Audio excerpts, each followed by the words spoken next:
Live from SABC headquarters in Auckland Park, Johannesburg. Welcome to this week's second edition of the Watchdog. My name is Vuyo Mvogo, and on the show this evening, embattled ANC President Cyril Ramaphosa has taken the Section 89 report on review, and while this may keep his political opponents at bay for now, tonight we explore how else the review process may help him in his bid for a second term as ANC President.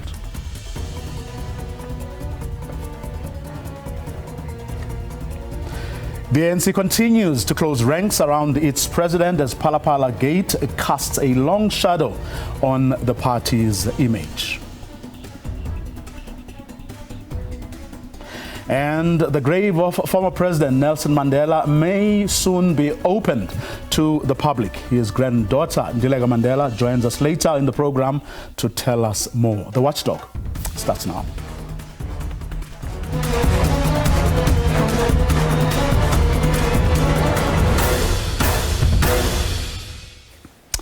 For our in-depth conversation this evening, we ask, beyond helping keep his enemies at bay, what will President Cyril Ramaphosa's Constitutional Court challenge actually do for him? We look at what is contained in his papers about the panel, his objections to how Judge Ngobo's panel went about doing the work that went into the report. A report, of course, that will now form the basis of next week's National Assembly debate and which could in turn lead to his impeachment. Does the president have a case? What's the outcome he would like to see? And is what he wants what the Constitutional Court can actually give him? We also delve into other attendant issues that the president also raises in his court papers, the relevance of which some people have actually questioned. Remember, you can form part of this conversation by tweeting us your questions or your comments. The handles are on your screen. Let's welcome our panelists for this discussion. No strangers to the show, and that's Kitumetse Piri and Mpumelelo Mkhabela. Good evening, gentlemen, to both of you, and thank you very much for your time. Good evening to you, and also good evening to my learned colleague. Good evening, Vuyo. Good evening, Mpumelelo. Perhaps a way to start would be one of the issues that the president is raising is how the panel actually, the information they collated, and how, in his view, it doesn't actually, answer some of the most basic of questions. And one would have thought that, that would have been a function of both the terms of reference that the Judge Ngobo and his team and his panel were given, but also the time within which they had to do what they had to do. People will remember that they even had to ask for an extension. Your thoughts on that? Mpumelelo? Well, thank you. I think we must then go back, as you correctly say, let's look at what the terms of references were actually saying and actually the mandate of the panel. Now, the panel is not there to decide the guilt or the not guiltiness of the president. It's simply to say, is there information that can be used at a later stage? Is the information which is available warrants any type of explanation that is there? Now, on the second step and evaluation step of the information that you have been given, it is the president that has provided the most credible evidence that you could ever find in that panel through the statement that he has submitted. And in his own admission, he's the one that says, yes, I do have a farm. Yes, I do have an entity. Yes, that entity traded in that particular point in time. There were millions of rands in foreign currency which were exchanged at that particular point in time. Yes, there was a burglary that took place. I did report the matter, not in a conventional manner, through my close confidant or someone who was working within my office. Now, then the question is, based on those facts alone, is there a possible transgression of any law or any constitutional provision that there exists? My answer would be yes. If we look at Section 96 of the Constitution, it's quite clear, because as the president, you can't engage in any private work. You cannot do anything which is in contravention of the Constitution or the law, or put yourself in sticky situations where you may be in conflict of interest or use your position for improper conduct. So at the end of the day, there is something that the president needs to answer to pertaining to those particular allegations. The fact that the other institutions like your SARS, SAPS, and even the separate revenue, the revenue banks have not come to the fore with the information neither here nor there. It simply means, yes, there is evidence that the president must answer to, and a proper forum must be created with adequate powers so that he can be able to answer to the particular forum. For you, Dimitri? Yeah, so, I think the terms of reference, and specifically if you look at Parliament Rule 129, I think what the president's review has illustrated is that it actually is a bad rule, because what the gateway is that members of parliament submit relevant information to this panel. And the relevant information is not required to be statements on oath or, the kind of evidence that you would get within, let's say, a court process or a commission of inquiry, etc. And, Justice Ngobo was very clear that they relied on press clippings, sworn, unsworn statements. It was a mishmash of information, which then became corroborated by the president in crucial parts, and also crucial parts were left unanswered, right? So that's the gateway insofar as the information that is presented to the panel is relevant information.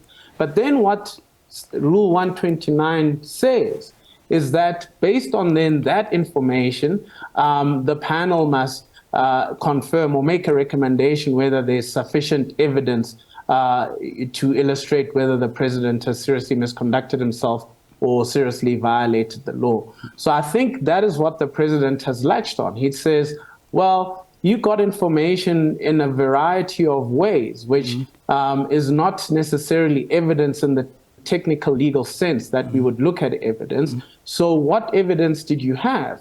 But I mean, if you look at what the provision says and you look at the powers of that panel, they have no ability to turn that information, those unnamed sources, and they have no ability to test those or call people and say, you said this, did you really mean this, and put them under oath. So, and I think Justice Ngobo really articulates that in his report to say we had to work with what we have, given what the rule says. And when you look at what the rule says, the only way we could actually do something credible was to give effect to the information that we have and look at the balance of probabilities and see where that information intercepts and not necessarily see it in the test that the president would want us to see it in his review application. And I want to get into, some of the, crucial issues that both of you have just raised, but I want to stay with the sort of mandate terms of reference for a bit, because somewhere the president argues that the panel actually misunderstood its mandate, and he cites a couple of respects in that regard. He says that whether they have taken quote unquote the term whether sufficient evidence exists, close unquote, close quote, to mean whether there is a prima facie case. For lay persons like me, I would like you to sort of decode what he's trying to say there. Mpumelelo? Okay, thank you. You see, for me, I simply refer to it as legal semantics. At the end of the day, evidence in a prima facie case, it simply means that there are certain instances in the sequence of events that warrant you to answer to a certain of that particular point. So if those elements are there and they do exist, the common cause haven't been disputed by anyone, and simply we all agree that they occurred in the manner in which they occurred, then they warrant for you to at least answer to a certain part of those particular experts. But the most important thing which is being said by the committee, they're saying, don't answer to us. We do not have the powers to subpoena certain individuals or even probe further the evidence that we are going to provide. Rather do that in a proper committee that is enabled by the Constitution, which is going to have sufficient powers.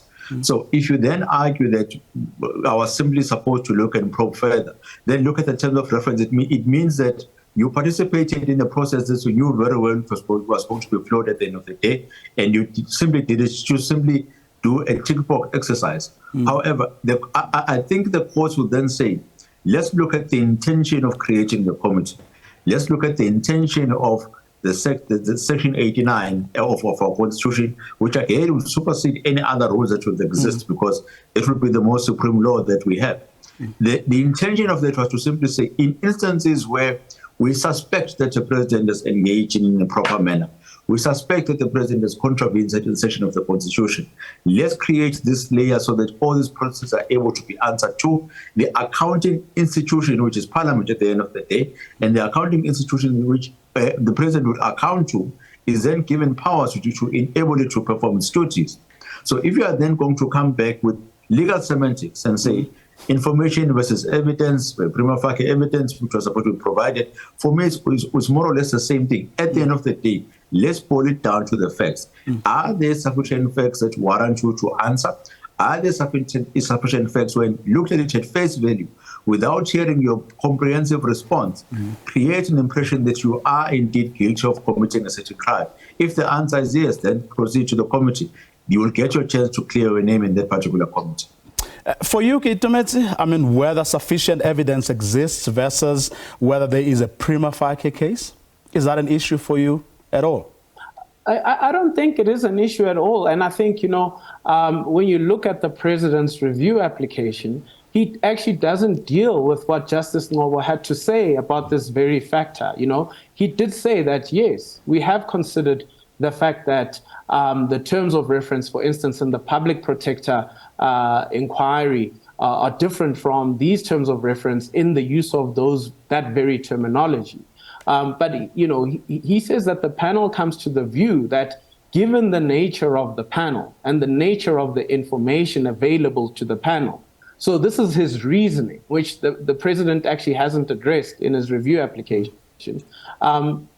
It can only mean when you construe sufficient evidence actually means prima facie case. It cannot mean anything more because, and if you look at the review application, it says, well, you should have tested people and asked them, essentially that's the suggestion. But how would the panel ever be in a position where it could actually test evidence at that level and scale and intensity when the actual nature of the panel and what it's intended to achieve and the information presented to the panel is essentially just relevant information in whatever bits and forms. So I actually agree, and I think Justice Ngobo actually dealt with this in the report, in the panel report itself, and I haven't seen anything questioning that line of reasoning by Justice Ngobo in that report in this review application. Of course, I mean, all of what we've been talking about over, the last while, months, to be exact, stems from the former intelligence chief, Arthur Fraser, who went to report this Phala Phala matter to the police. Now, among the first things that the president raises is how that information may have been obtained, suggesting this was done illegally. Does he have a point there, Mpumelelo? I would say no. Let's look at it in another example. An anonymous tip-off goes off on the crime line, and the person says this particular crime has taken place. When the police are investigating, you can't come as the accused and say, how did you get this information? It was not supposed to land in your desk. You're not supposed to know about it. At the end of the day, this particular information sufficed. If you want to argue and fight how that there are certain breaches that have taken place, do that in the appropriate forum, of which would be the court. So you cannot come in this particular forum and then raise that. Again, what the president is doing in that particular case is raising all these things when you did not raise them within your submission, but now when you go to court, you feel the need of placing them on record. You should have stated that when you were submitting your statements and saying that, I'm answering you guys because at the end of the day, there was a request that was made to me and I want to clear my name. But I'd love to know how it came about that Ms. Arthur Fraser got to know of this particular information. I do feel that there's a breach that has taken place and I'm going to take appropriate action in order to defend my rights of privacy. But if you're not going to do that and simply spring this particular new point when you are making this application at the end of the day, it does create an impression that you're trying to get so many points or elements that you can be able to put in one application just to make sure that the recommendations that have been made by the committee never see the light of day. I mean, to use the to take words from the affidavit, Gitumetse, he says that or suggests that the panel should have checked whether, quote unquote, the information was not only lawfully obtained by Fraser, but also was sufficient to support its conclusions. Close quotes.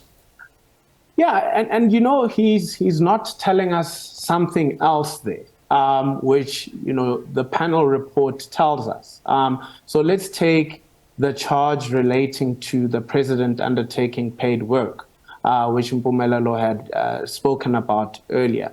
So regardless of what Arthur Fraser said and how he got that information, the president still responded, not only as part of this panel, but publicly, and the panel refers to his public statements, where he does confirm that he runs the business and he's the sole member of the close corporation. He does confirm that a theft occurred of significant amount of money and, you know, foreign currency. He does confirm that he reported that to General Wally Rood and nobody else. So it didn't go within who was required for it to go to in terms of the PRECA legislation or the anti-corruption legislation. So he confirms all of those points. You know, it's really a red herring that Arthur Fraser had this information at this particular point in time, because the president himself has actually implicated himself in the, you know, in the actual crime.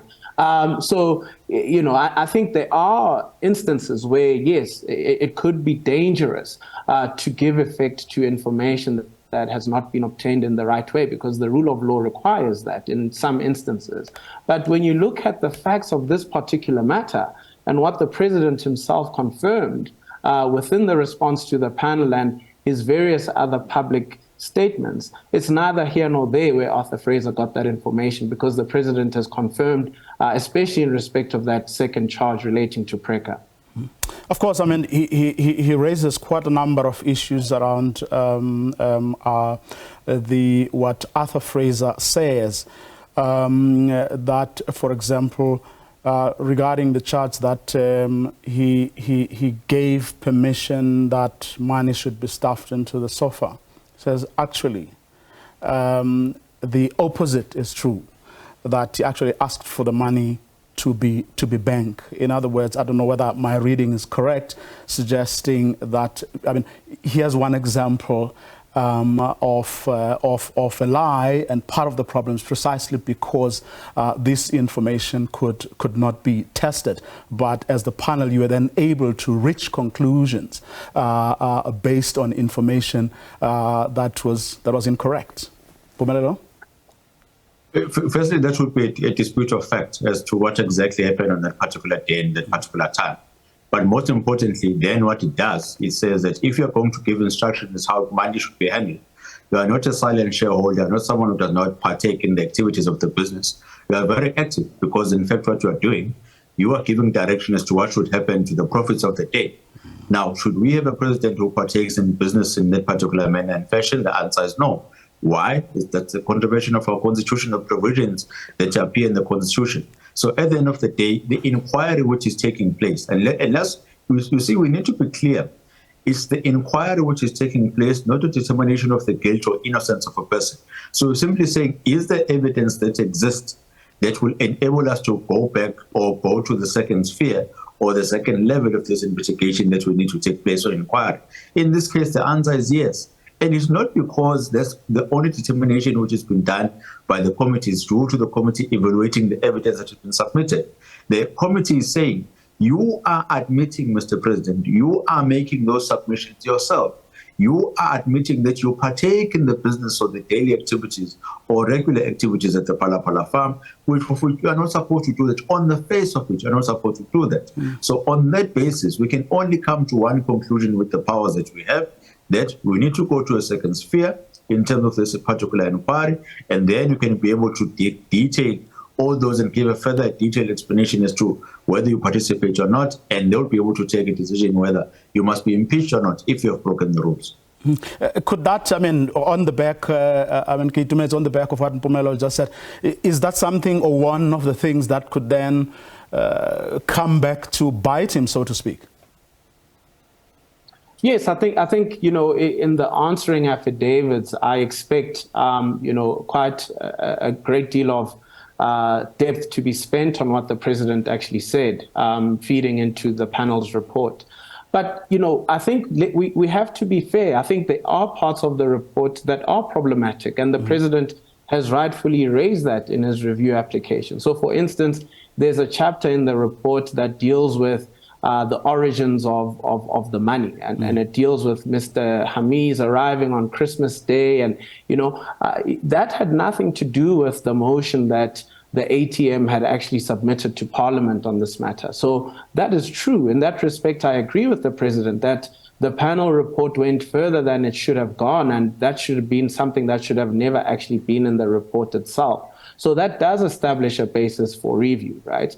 And then, we should also be fair to ourselves that it's the first time this has ever happened. So we are grappling with the concept of bad faith that is required in these rules for a president to actually be found to have seriously misconducted himself or seriously violated the law. And we only have a minority or dissenting judgment by the former Chief Justice Mogoeng relating to what constitutes bad faith, which he penned in the context of the public protector, and which Justice Ngobo actually applied in this particular context. So I think it will be interesting for the Constitutional Court to then pick up from that minority or dissenting judgment of Mogoeng, which Justice Ngobo and his panel has applied in this particular instance, and say whether that was the appropriate test in determining what bad faith is in the context of triggering these impeachment provisions. So, there are grounds for review, but I don't think it's to say that the panel did a shoddy job. I think the panel did an exceptional job given what the mandate actually required of them and what they had to produce. Well, speaking of that, Mpumelelo,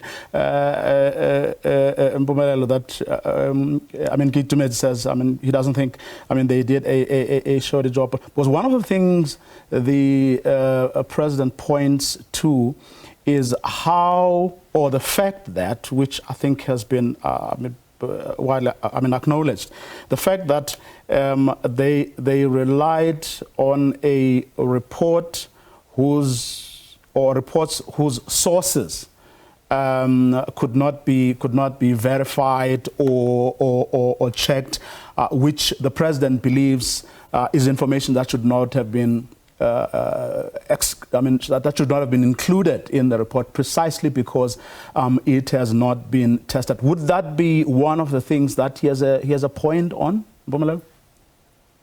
I'd say yes, but the weight that should be attached to that would not be that significant. Even the president submitted a statement and not an affidavit. So at the end of the day, he also participated in the level or the weight in which must be then attached to all the evidence that is there. But when all is said and done, when you're evaluating even the evidence that you're not going to give credibility to, you must then come back and say, okay, what are the elements of communality in all of this? What can both parties agree to, and what can be agreed to even by us, and what can be proved when it comes to these certain instances? And if you look at it, there are certain instances where you are going to agree that yes, a business took place, a trade took place, a transaction took place, money was stolen, a business was run by the president. And then on that alone, nothing else. On that alone, then you can then come back and say, but wait a minute, Mr. President, there are certain rules in which you're supposed to subscribe to. It may be that you've broken those particular rules. Now, I want to emphasize on the words may be. Now, if you then provide certain submissions, which either are going to say those transgressions have never occurred, which would be difficult to go back on your word, or in which you say they are not serious because you do not partake or actively involve yourself in that particular business, maybe that impeachment committee would come back to a different conclusion than the one that they've done now. But with this committee, they've done their work excellently. There's nothing wrong in which they've done. They were sent to go on a fact-finding mission or an information-finding mission, let's be exact and precise. They did find the information. There is commonality in that information, and that information must be acted on. Because at the end of the day, you can't have, on another argument, law enforcement agencies who are going to investigate a matter for more than 24 months and there are no results. There's no case number that's been submitted. There's no indication of whether the NPA is taking on the matter, no indication whether SARS or the South Reserve Bank is taking the matter forward. So they seem to be silent. So the only place in which the president can be accountable to is Parliament. So if all other institutions are keeping quiet, then Parliament has got to take its role and take its place. And it has done the correct and right thing. The only way in which it could have done that was to form this particular committee and say to the president, we need you to account at the end of the day. There's something which is wrong that we may think is wrong, but you are going to give it an opportunity to explain yourself. Just to finish a point, Kate Tumetse, was it a requirement that whatever information the panel receives, it should test that information first before it can reach whatever conclusion or findings it in the end reaches? Was that a prerequisite? On my reading of the rule, no. And I previously just alluded to this, because if you look at Rule 129, the information that the panel receives is relevant information from members of parliament.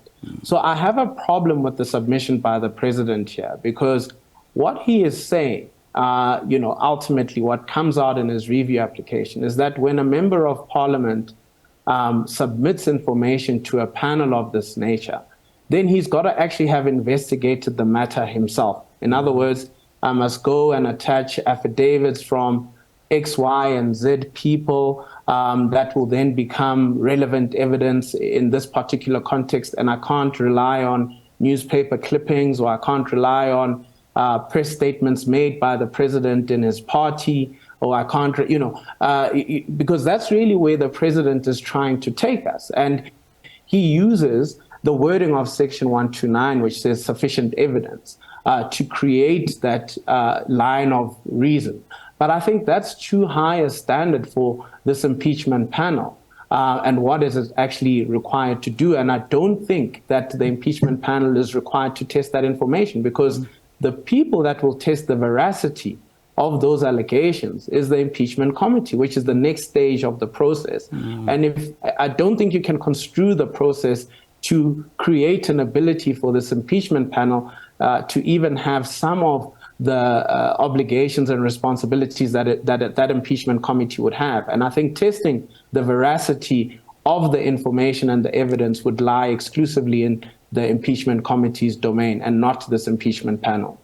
This is another important point, Mpumelelo, because the president seems to be saying very matter-of-factly that this is what the panel was supposed to do. In other words, the panel was supposed to test the information.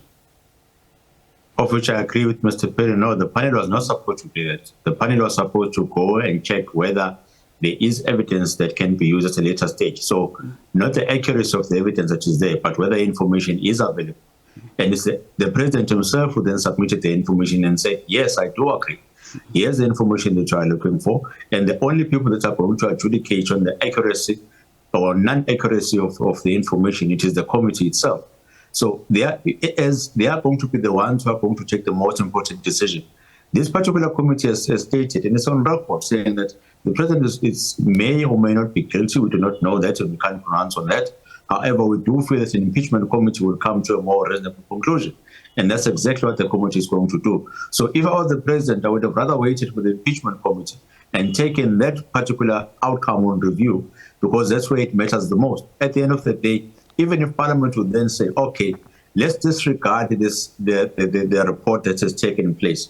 We are going to deal with this issue in the same manner in which we deal with all matters of the public, and matters which concern South Africans. Let's argue it in Parliament and make sure that we're able to vote on it, and we'll be able to set our own process with the impeachment committee, having blinded our eyes or pretend as if this particular report has never existed at all. There's no rule in our constitution that says the impeachment can only begin once a committee has started and investigated and found a person guilty. It doesn't work like that. Where it matters the most is within the impeachment committee, and Parliament has every right to then go and say, let's carry on with the impeachment committee and make sure that we're able to make the president account. Because you have to look at why this particular process was created. In order for you to serve your purpose of accountability, you have to create a platform in which the president will be able to account. And if there are certain transgressions that the president has done, he must be able to account and answer to those particular transgressions.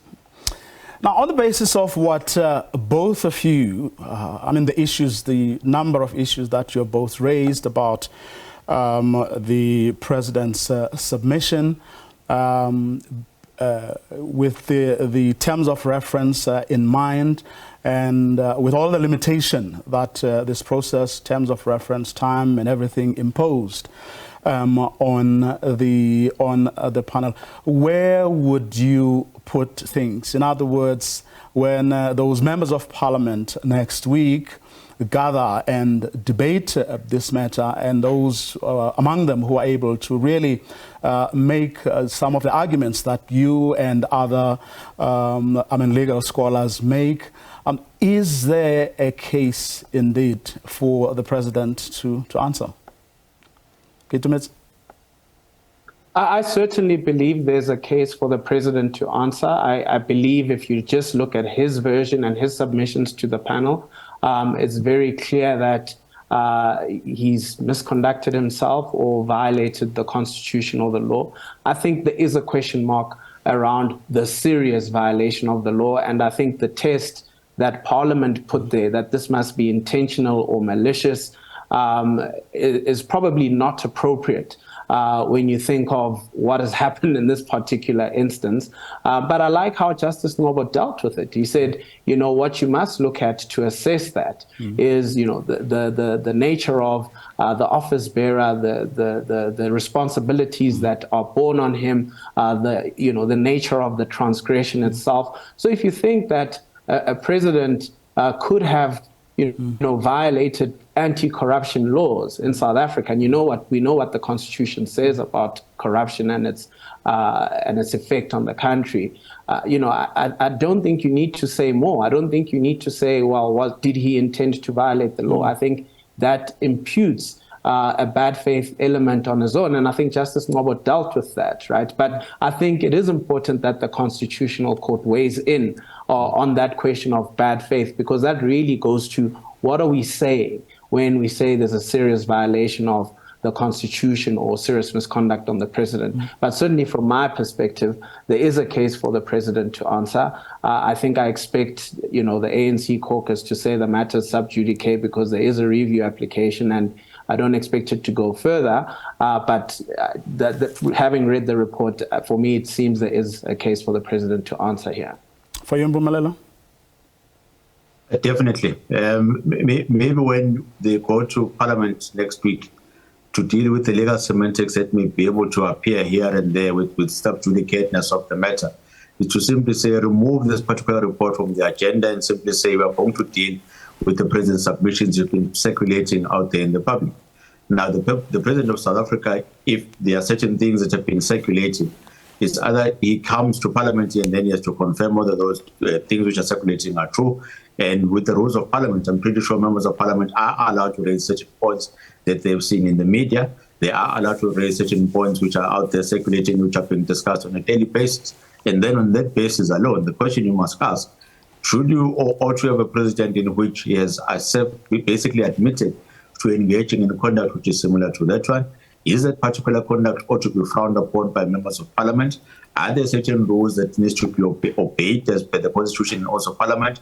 And if the answer is yes, can Parliament do it on its own, or do they need to form a special committee in order to initiate those impeachment proceedings? And the answer would be yes, and they'll be able to vote on that particular basis. So regardless of whether the recommendations are there or not, they can still be able to discuss this particular matter. However, if they're explicitly stated within the agenda that this is the report which is going to be discussed, then the element of argument of subjudicateness can then come in and make the whole point moot or cause those particular discussions not to go any further. Well, you've both taken me nicely to this last point, which the president also raises instability in the country. He talks about the risks emanating from the recommendation that this panel has made. Is that relevant, especially in the light of what both of you have just raised, which was the office we are talking about or dealing with here, the office of the president, where most people, expect the bar to be set a lot higher? I think that is a relevant consideration to Parliament when it meets and discusses this report, because I think the president is right. You can't just remove a president on a flimsy basis. I think stability of government and stability of the economy is important. I think Justice Ngoba also mentions how serious the removal of a president is, and it's not something to be taken lightly. So I think that is something that should be considered by the members of Parliament for sure. But insofar as the panel is concerned, and any other legal processes that will follow, so even the Constitutional Court process, I don't think that will be relevant as an inquiry. It's not a ground of review of what the panel did, and it's not something that the Constitutional Court should weigh on when it considers this review application. In the president's words, Mpumelelo, only deliberate misconduct can found the removal of the president. No, it's contravention of the South African Constitution, to be precise, Section 96 of the Constitution. The president is a member of the cabinet and those rules apply to him. If you have contravened those rules, then you ought to go through this process of impeachment in which you can be able to determine and make your submissions in order to declare whether you're innocent or not. So you can't hide by deliberate conflict and say, I didn't know. You can't hide by deliberate improper misconduct or say that I didn't know that there's a certain section called PRECA or a certain law called PRECA or POCA in which I was supposed to subscribe to. At the end of the day, as you've stated, you, as the president, you apply a very high office. We hold you in higher regard. You are viewed in much more bigger binoculars and magnifying glasses as any other individual or South African citizen would be viewed in. And you have to make sure that you toe the line when it comes to those certain things. And by the way, you do have advisors which are going to advise you on a regular basis as to how appropriate certain matters should be taken.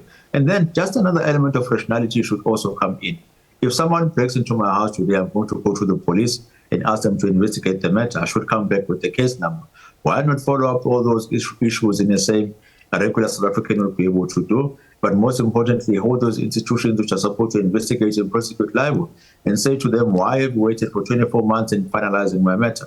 These are all the questions which ordinary South Africans are looking for, and there are ways and means and elements and instruments that have been introduced by our constitution to make our president accountable. And they should be used as such if it needs be. And I don't think that should cause any instability which should take place.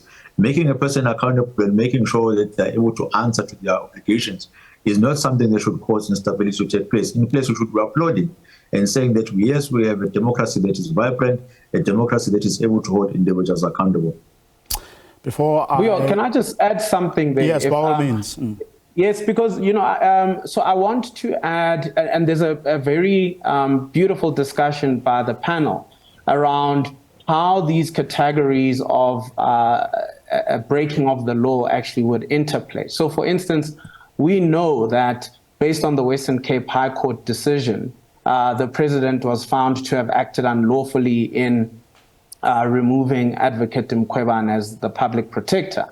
But that's not the type of unlawfulness that's meant to trigger an impeachment process. And I think it's important to bear that in mind. So, yes, the president would be found to have acted unlawfully in a number of scenarios, which may not necessarily trigger impeachment. But if, for instance, he appointed somebody because of nepotism, there may not necessarily be a deliberate intention to break the law, but something like that should trigger an impeachment process following from the unlawfulness. So I think this is an important debate that Justice Noble had alluded to say not everything will become impeachable, but by virtue of the breach of a constitution or such an important constitutional provision, then we must infer a bad faith or a deliberateness in that particular context. But if you take Advocate Mkhwebane's example, for instance, the only time we'd want to impeach the president for that is if he deliberately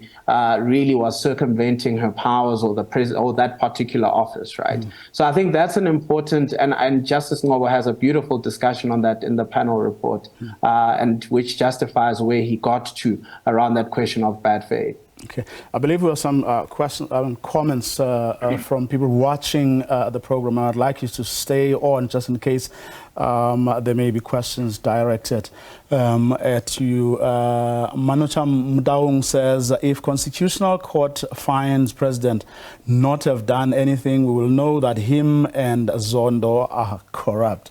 Let's see if we can squeeze in a few. Madumeta says, we have to blame the ANC. Instead of the ANC dealing with the problems, the ANC is kidding lawlessness. It's a mess out there in the ANC. Squeeze in one last one.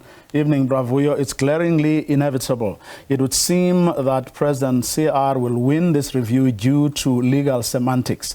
So what about the measure of accountability, natural justice and moral compass in our political system? It is dented or eroded, my dear panel. And that's where we're going to leave it. Special thanks to both of you, Gitu Metapire, and of course, Mpumelelo Zigala, for really going out of their way to try and clarify these issues for us. Of course, there's never consensus around these issues. Hey, that's part of democracy and robust debate in any democracy where people do self-respect, but also respect their constitution. But that's why we're going to leave it for tonight. After the break, the grave of former President Nelson Mandela may soon be opened to the public. We speak to his granddaughter, Ndileka Mandela.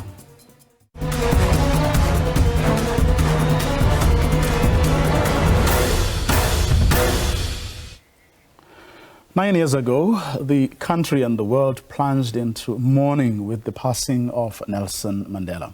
The Nelson Mandela Museum in Mthatha marked the anniversary of this death yesterday by promoting peace and social justice across all nations.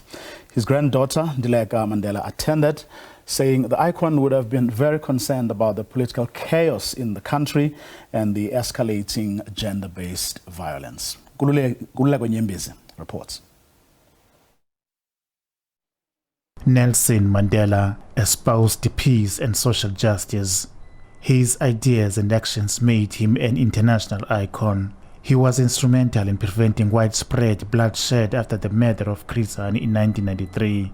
Even when Comrade Chris Hani died, when the country was on a knife edge, on the precipice of a civil war, he implored people on there to approach it in a peaceful manner, you know, and he became the voice of reason in conflict situation.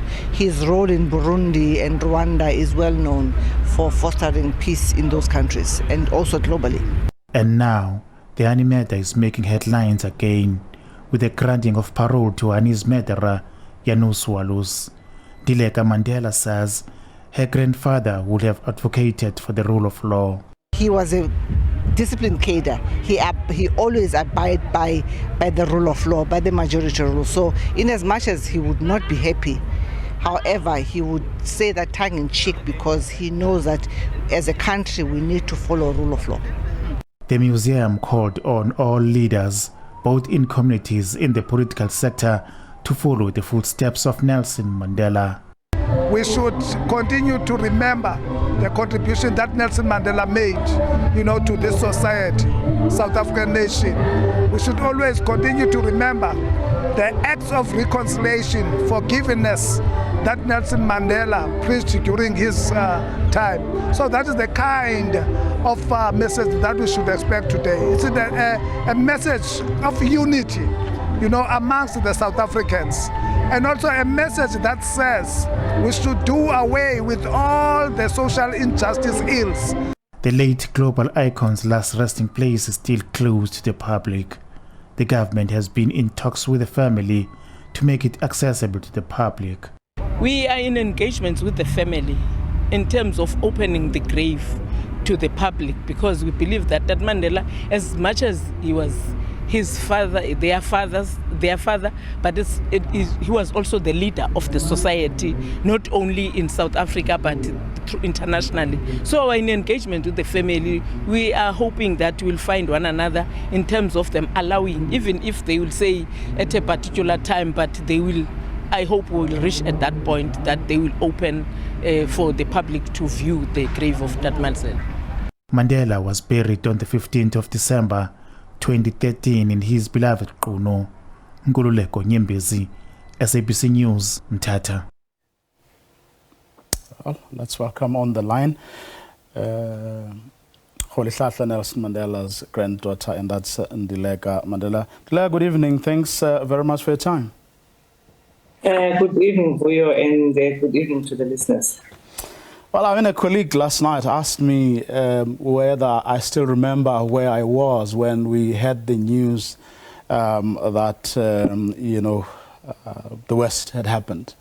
And I did tell her where I was. I mean, I just left this office and I was going past Kilani when I got a call from one of my bosses who said, you need to come back.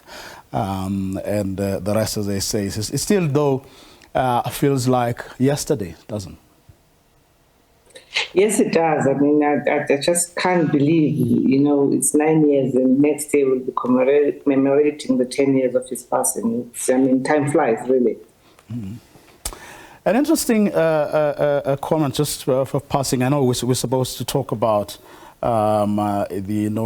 his grave being efforts to open his grave to the public so that people can visit, pay tribute, and so on. But I'm just reminded by a comment you made in that package that we played, where you were talking about how he may have reacted, you know, to this Chris Hani episode that is still with us, because it reminded me of another clip that used to do the rounds, where he was very unhappy. In fact, I dare say angry, you know, at the negotiators. Well, Cyril Ramaphosa was leading that group, having taken a decision that he wasn't happy with, and he made that point so emphatically that he was very unhappy that they took a decision of such nature without having consulted him, but saying, hey, you know what, but go ahead, since you've taken the decision, but I'm just making the point that I'm very happy that you didn't consult me. Well, you know, that is true. You know, Granddad had the ability to hold back his temper, especially in matters of national interest, you know, and take his feelings out of it. And this is one of the things I admire with him, to be able to make that decision or difference, you know, whether to react on a personal level or on a level that will serve the country well, also on the part of the rule of law. And I mean, he was an attorney by profession, and at all times he abided by the rule of law. That's why when he was charged by Louis Late, he could have just brushed Louis Late off. Mm. But he made sure that he appeared in court because he had to obey the rule of law. Mm. Back to the issue, how far are the conversations between the family and the government on opening his a grave for the public to go pay tribute, view it, and so on? Well, you know, I wish I could say they are still far ahead. They are already far ahead. However, right now we're still organizing ourselves as a family to see the modalities of how we will do it. Yes, it had always been our, the vision of the family, not just the vision of the family. The reason Granddad wanted to be buried in Qunu was to give back, like I said yesterday, was to give back to his province, because he knew that wherever he lies, it will increase tourism. So that was his give back to the people of his province. So it's always been our aim to open it up. There is a project that we call it the Nelson Mandela Garden of Memory, where people can go and reflect on whatever issue they want to reflect on. So yes, they were initially talks with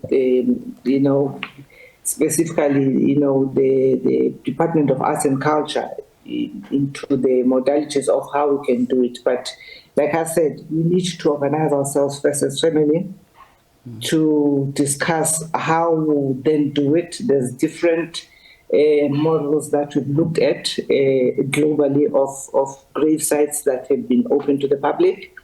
So, but we will best choose what suits the people of South Africa, specifically the people of the Eastern Cape. 9 years is a long time. Is the delay because perhaps among the parties, including the family, including the state, perhaps there isn't sufficient information as to how to proceed or proceed with speed, or is it a question of a disagreement, or sometimes a bad start when someone makes the opening statements or comes and says this is how we want it, then you're like, hey, no, that's not where we are at all. Which is which? I don't know if you're able to share that with us. Yeah, well, it only really it's a matter of coming together and also what structure we will adopt. As we know, Granddad was a ANC man, through and through.